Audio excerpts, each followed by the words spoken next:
good day and welcome to Commerce Today. My name is Darren, and as always, my sidekick here, Josh, is here, and I want to give maybe a little bit more of an introduction. So Joshua Warren has over 20 years of e-commerce experience, is definitely a futurist and kind of seeing where the puck is going as opposed to where the puck is at. Is there anything else you wanted to add on that? No, just that I've had the opportunity to work with quite a few different companies over the years on really, at this point, I feel like every piece of e-commerce, from the tech side to operations and fulfillment. So I just love the chance to share that knowledge.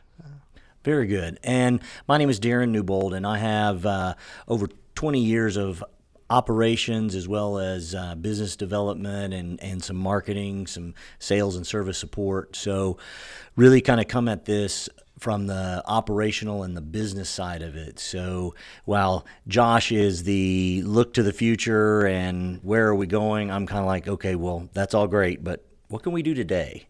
And let's make it real. So that is us. And now to our topic at hand. This is kind of fun because we just enjoyed Adobe Summit this year, and we want to talk about kind of the revolutionizing e-commerce, and this is our takeaways from Adobe Summit.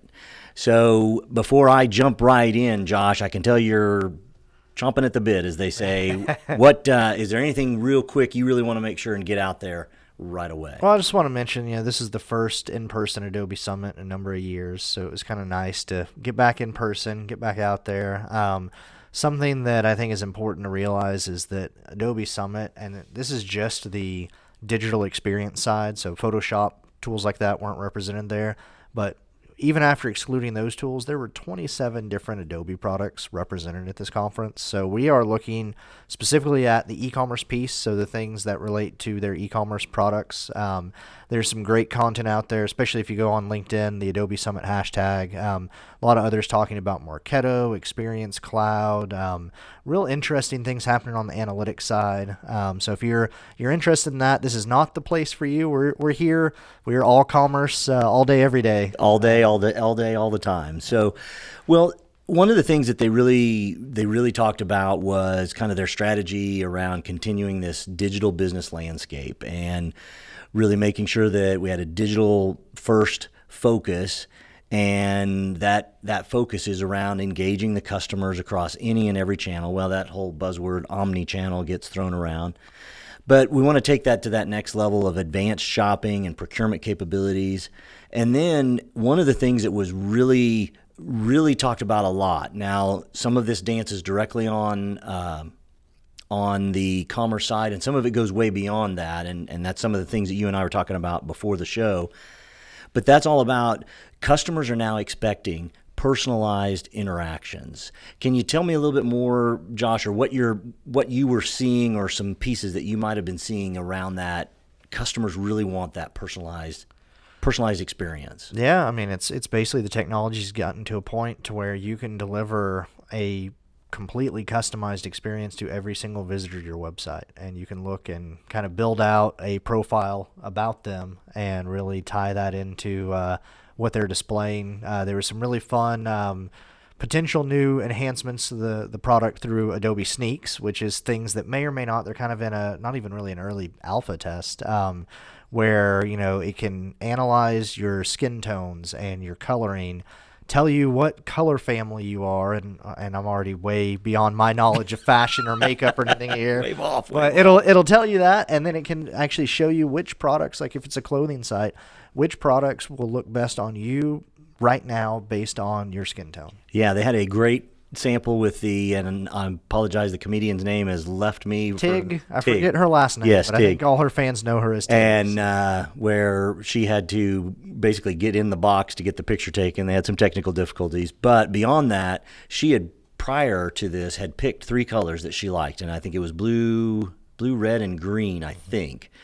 And then based on the AI that this new product, this product Sneak, was showing, was the ability that it went and analyzed her, even in this kind of not perfect picture situation, and read blue, red, and green, I think all showed up in the multiple of colors, and even some colors that Tig then said, wow, I like those better than what I might have picked. Right. So how amazing is that to have such a personalized experience that's game-changing kind of stuff. Well, one of the other things that I know you're pretty excited about was something that they talked about is this API mesh. And I know we talked some technical stuff before, API application application programming interface. Hey, you got it.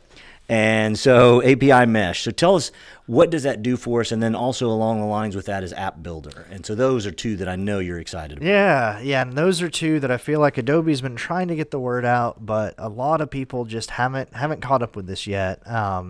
And these are two products that are available now. I know sometimes we hear about things at conferences and then maybe don't see them for 6, 12, 18 months, but these are available now, and they're related but different. They're related in the fact that API Mesh is one of the tools you can use with the App Builder, but there are other things you can do with App Builder as well.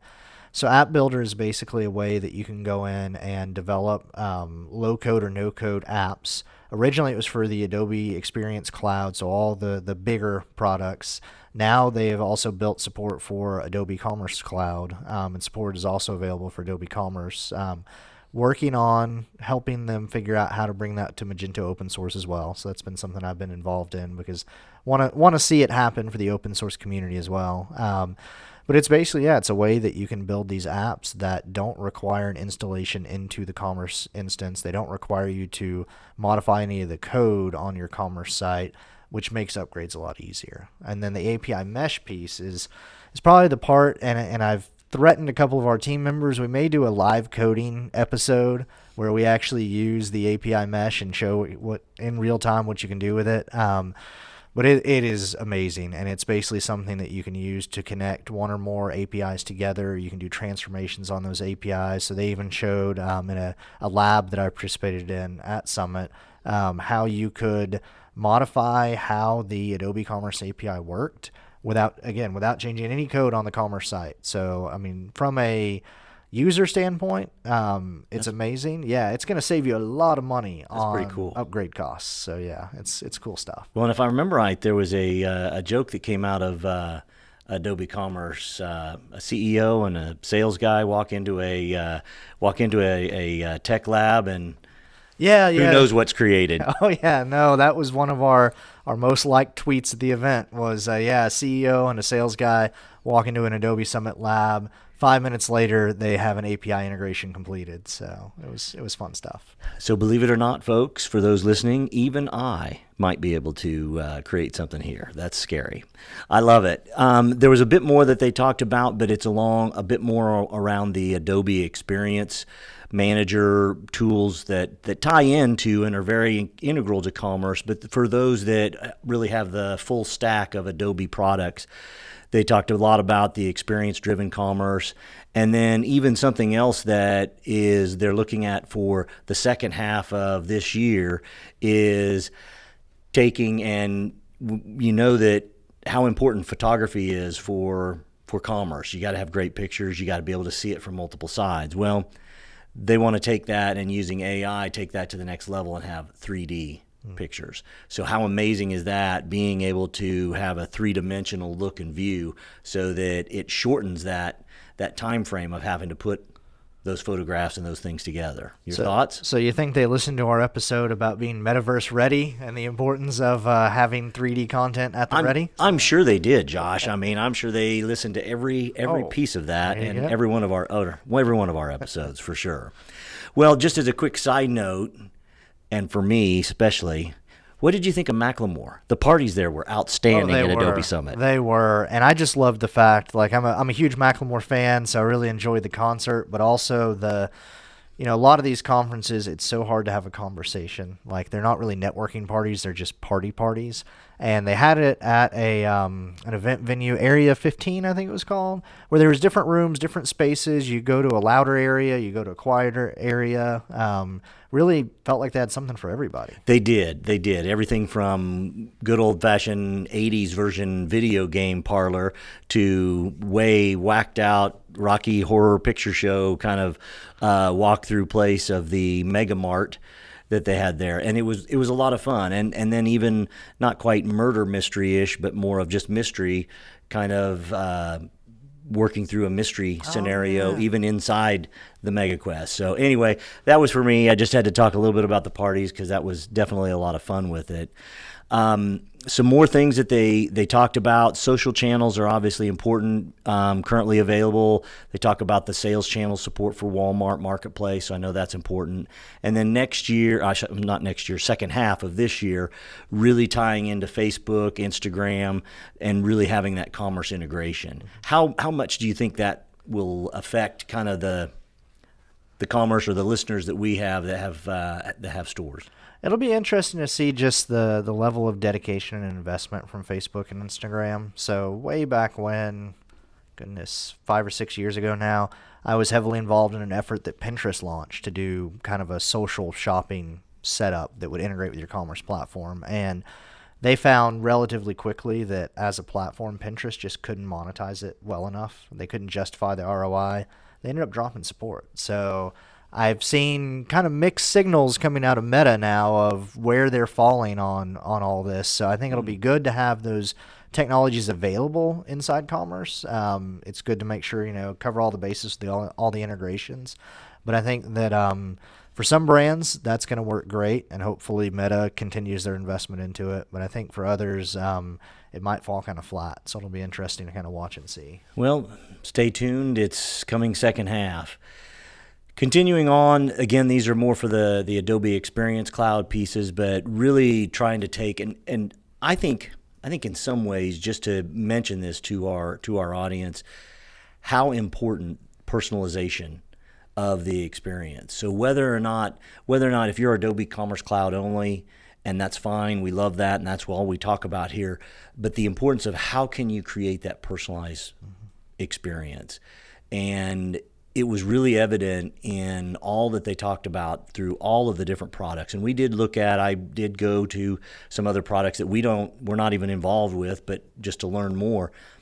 But to see how important and what's happening with other brands in how they've used this to create personalized services. One of them that I was going to mention to you, I'm a huge Formula One fan and got to see how the team Williams, who from a driver standpoint and where they're at in the scope of things is not very fast, apparently. They're definitely not in the top. However, they've created, using this personalized experience and personalized fan experiences across Europe and well as in the U.S., which the U.S. has ended up being one of their number one markets, of creating these personalized experiences where people feel attached to Williams. And I saw how, on the flip side, the Kansas City Chiefs, who have a awesome team and won the Super Bowl. I'm a huge fan of them as well, where they have done the same thing, but they had to do it even a little bit differently because of the way their company is, and they're such a family-owned company. And when they started trying to do this personalization, they didn't even have a CMO. So it was quite a journey. So I bring that up for our commerce listeners to just help them understand that this is important, whether you have all of these tools or not. It's how can you be creative, and what are creative ways to create that personalized experience. Any thoughts there? No, I do like the fact that when you look at the range from Magento open source all the way up to Adobe Experience Cloud, I mean, you can take a business, a startup, all the way up to a Fortune 100, and you can kind of grow into the platform. So, and it is cool seeing, there's starting to be more and more crossover between the innovations that used to be specific to Experience Manager into commerce, and then even into Magento. Generative AI was like the topic at Summit this year with Adobe Firefly, which I'm sure you were seeing all over social media. But if not, go Google Adobe Firefly. It's their answer to DALL-E and or Midjourney and all these other generative AI systems where you just type in, the basics of you type in a prompt and it'll generate an image for you. But Adobe being Adobe took it a step further, and you can say, okay, now give me 5 variations of that image. One in each season plus one where it's snowing or one where it's raining, or give me this. But there's a real funny one where, again, from the sneaks, where It was a guy saying, okay, show me this chef, but instead of holding fries, he's holding pizza, and instead of, in the city, he's on the beach. And then show me 30 variations of that in different colors. Then you tie in the different personalization systems that Adobe has, and now all of a sudden you're delivering these targeted emails, these targeted messages that show, if that's a person you think is a beach lover, you're showing that chef on the beach. And if they like pizza, then it's pizza in the image. And just a whole new level, basically, of personalization that makes possible. Yeah, that is amazing. Well, a few other things. Basically, besides the personalization piece, how important it is for people to be able to find things, find your stuff, find you, but find the stuff, and guiding customers through search and discovery. And these are all available now, but they talked about live search, which is powered by the Adobe Sensei, and I want you to talk about that in just a second, but also product recommendations as well as visual merchandising. But backing up to this Adobe Sensei, karate chop, you got to tell us about Adobe Sensei. All right. If you weren't ready for that. If someone hasn't yet, that needs to be a GIF and a meme right away. Oh, man, I'm chopping that out as soon as this episode's over. So, yeah, live search. Live search in a lot of ways is really about just having that very fast, like as you're typing, you're getting results, but then it's filtered through that AI system where you can basically get results tailored just to you, just to your query. One of the things that's, I guess, most interesting about it to me on the dev side is that it has full headless support, so you don't have to be using a traditional Magento theme to use it. You can utilize it on your headless projects as well. That's cool. Yeah, and I think there's going to be some interesting innovation around taking some of these bits and pieces and plugging it in, and that's where I think Adobe is even doing some interesting things around composable commerce. They haven't been beating the composable commerce drum as much as some other platforms, but they're definitely providing tools. If you want to take that approach, you can. So if you want to pull in live search and Sensei through a headless project, you can. That's awesome. Well, as we kind of wrap this up and put a bow on it, is there any kind of final thoughts as you think back on Adobe Summit? We could probably do an episode that's twice as long or do 2 or 3 more episodes really digging deep, but is there any kind of final bow we want to put on this? I think from the tech side, definitely the new approach, like making sure if you're using Adobe Commerce or Adobe Commerce Cloud, make sure that, as you're planning out further customizations to your site, you're looking at App Builder, you're looking at API Mesh. You can't do 100% with it, and even at the conference, Adobe was very honest about how, hey, we're trying to design this to cover 80% of use cases. There will still be times that you need to write custom code, write custom modules, but I think it's interesting, especially since they're going to enable that for the marketplace. So if you want to build a tool with App Builder and then sell it to users of Adobe Commerce and Adobe Commerce Cloud, you'll be able to do that. And wow. I think that's going to be revolutionary, like thinking of all the challenges all the way back to the Magento 1 days around extensions and extension compatibility. Having the standardized way of doing it, I think, is going to be awesome. So that is kind of where we're at on the tech side. On the as far as the rest of it, the business side, I think you covered it well. It's all about personalization this year, whether you're using Experience Manager or not. So. It really was, and it's all about how are you going to make that difference? How are you going to make that difference to your customers?